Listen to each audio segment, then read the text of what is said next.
भर्तृहरि ने अपने जीवन में अनुभवों से प्राप्त ज्ञान को नीति शतक के रूप में हम सभी पाठकों के सम्मुख प्रस्तुत कर दिया है।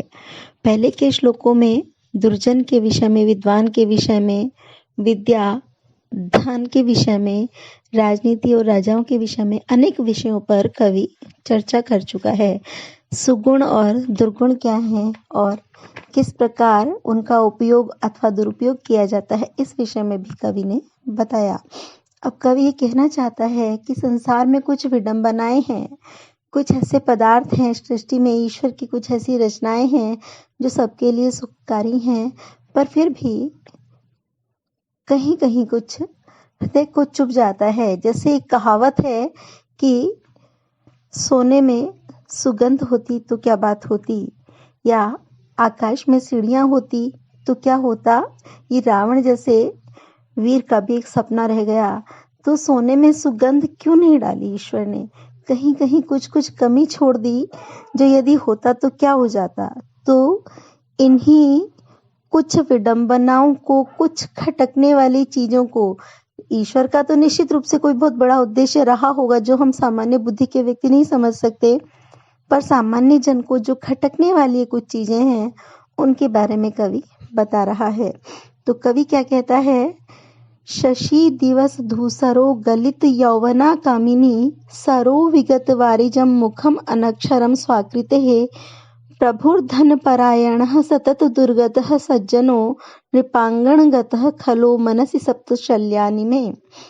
शशि दिवस धूसरो, शशि चंद्रमा, दिवस धूसरः, दिवस दिन में, धूसरः मलिन हो जाने वाला, दिन में मलिन हो जाने वाला, चंद्रमा, चंद्रमा जो सबको शांति देता है, शीतलता देता है, वो दिन में भी क्यों नहीं चमकता, क्यों धूमिल पड़ जाता है। तो कवि कहता है कि ऐसा नहीं होना चाहिए था। ये शीतलतादायक, शांति देने वाला, प्रसन्नता देने वाला चंद्रमा दिन में भी होना चाहिए था। गलित यौवना कामिनी, और गलित यौवना, समाप्त हो चुके यौवन वाली कामिनी, सुंदरी स्त्री। स्त्री पृथ्वी पर ईश्वर की सबसे सुंदर रचना है और यौवन काल में तो उसकी सुंदरता का कहना ही क्या, उसके आकर्षण का कहना ही क्या। तो जब ईश्वर ने उसे इतना सुंदर बनाया है, उसे यौवन का वरदान दिया, तो फिर वो यौवन ढल क्यों जाता है। कोई सुंदर स्त्री यदि सदा युवा बनी रहे तो कितना अच्छा हो। तो कवि के मन में ये भी एक कंटक है कि एक सुंदरी स्त्री, उसका यौवन ढल क्यों जाता है, समाप्त क्यों हो जाता है।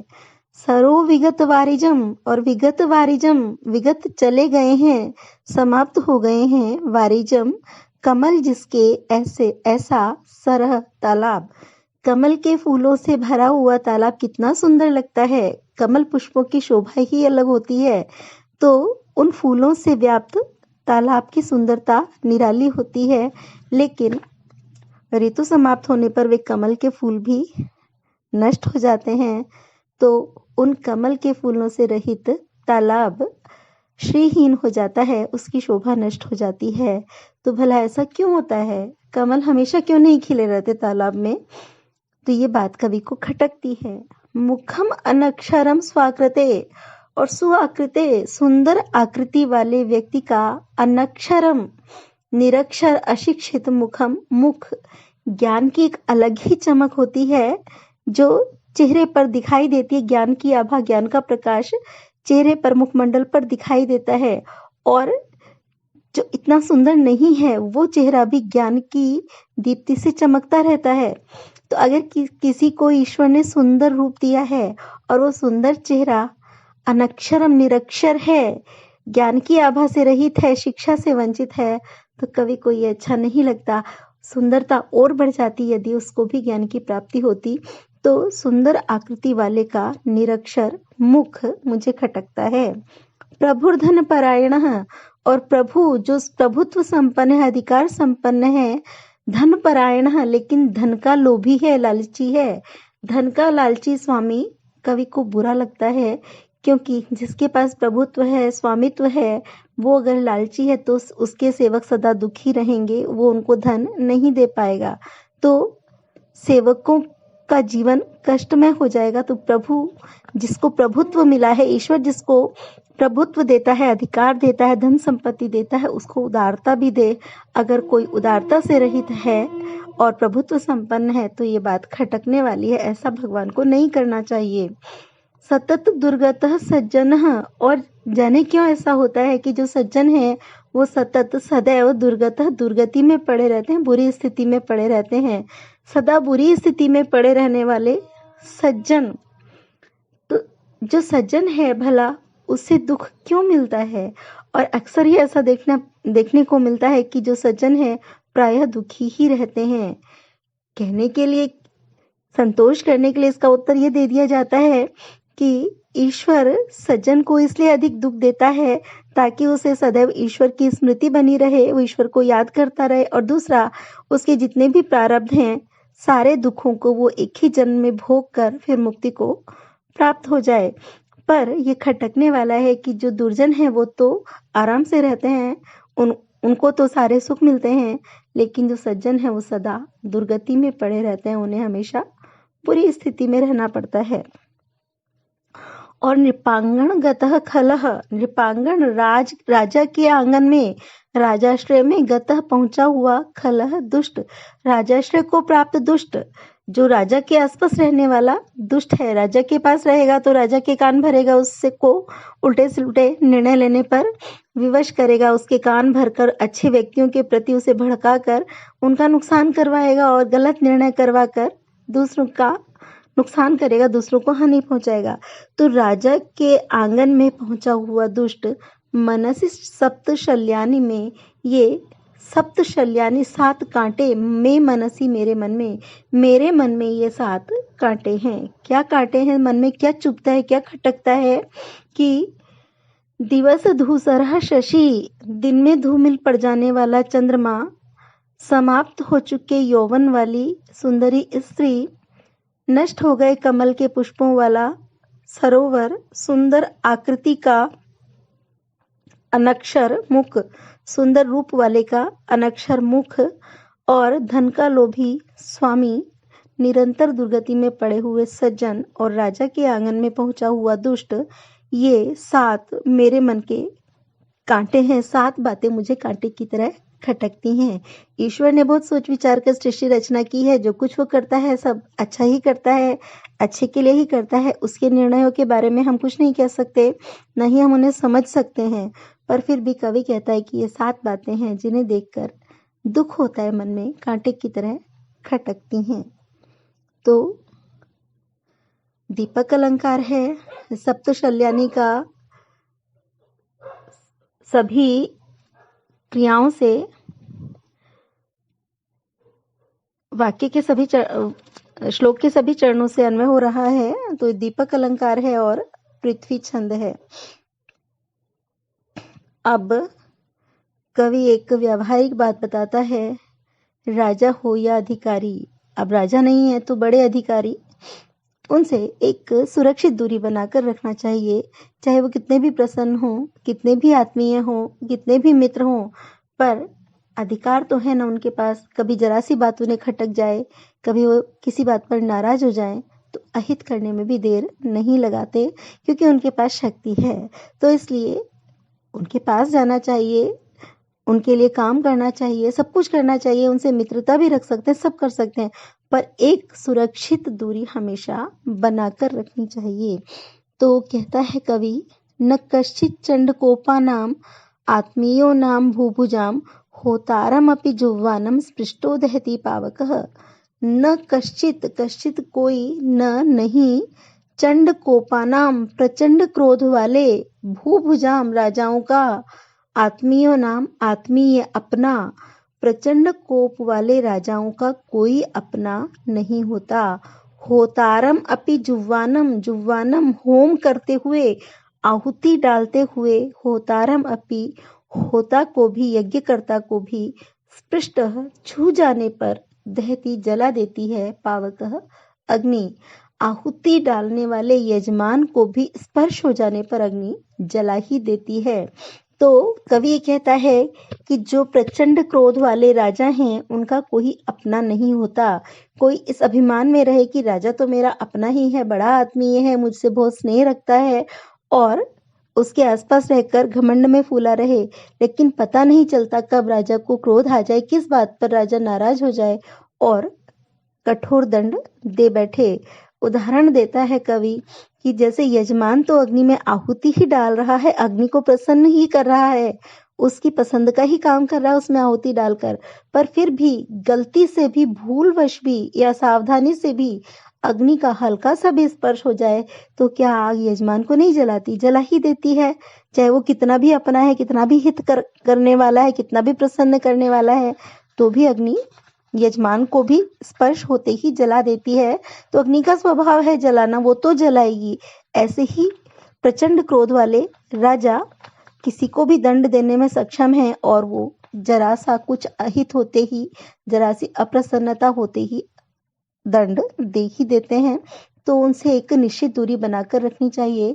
और अब वर्तमान में राजा लोग नहीं हैं तो बड़े बड़े अधिकारी हैं, अधिकारियों से एक सुरक्षित दूरी, एक निश्चित दूरी बनाकर रखनी चाहिए। चाहे वो कितने भी अपने हों, कितना भी हमारी प्रशंसा करते हों, कितना भी हमसे प्रेम करते हों, लेकिन उनके पास अधिकार है और कभी भी हमारी कोई भी बात उन्हें बुरी लग सकती है और अपने स्वभाववश वे हमें निश्चित रूप से दंडित कर देंगे। तो अपनी सुरक्षा के लिए हमें एक दूरी बनाकर रखना चाहिए। तो यहाँ दृष्टांत अलंकार है और अनुष्टुप छंद है। अब वे सेवा धर्म के बारे में बताते हैं कि सेवक का कार्य कितना कठिन होता है। वो कुछ भी कर ले, कुछ भी कर ले, लेकिन स्वामी को प्रसन्न करना संभव नहीं है। कुछ ना कुछ कमी उसके कार्य में निकाल ही ली जाएगी। तो सेवा का कार्य बहुत कठिन कार्य है। तो कवि कहता है, मौनान्मुखः प्रवचन पटुर्वातुलो जल्पको वा धृष्टः पार्श्वे वसति च सदा दूरतश्चाप्रगल्भः क्षान्त्या भीरुर्यदि न सहते प्रायशो नाभिजातः सेवा धर्मः परम गहनो योगिनाम अप्यगम्यः। मौनान्मुखः, मौनान चुप रहने पर, मूकः गूंगा, चुप रहने पर गूंगा कहलाता है। यदि सेवक चुप रहता है, कम बोलता है, तो उसको पल भर में कह दिया जाता है कि गूंगा है क्या, सुनाई नहीं देता। प्रवचन पटुर्वातुलो जल्पकहवा, और प्रवचन पटु यदि बोलने में कुशल है, खूब बोलता है, तो वातुलो वाचाल है, जल्पकहवा अथवा बकवास करने वाला है, बहुत ही वाचाल है, या फिर ये कि हर समय बकवास करता रहता है।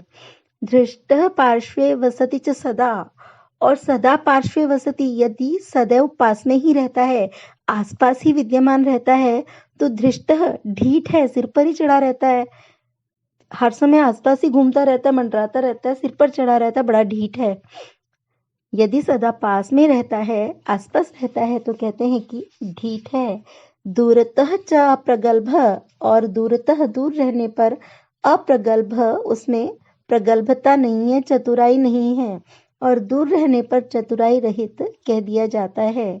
क्षांत्या भीरु, क्षांत्या यदि सहनशील है, डांट फटकार सुनकर चुप रह जाता है, तो भीरु डरपोक है, डरपोक है इसलिए चुप रह जाता है।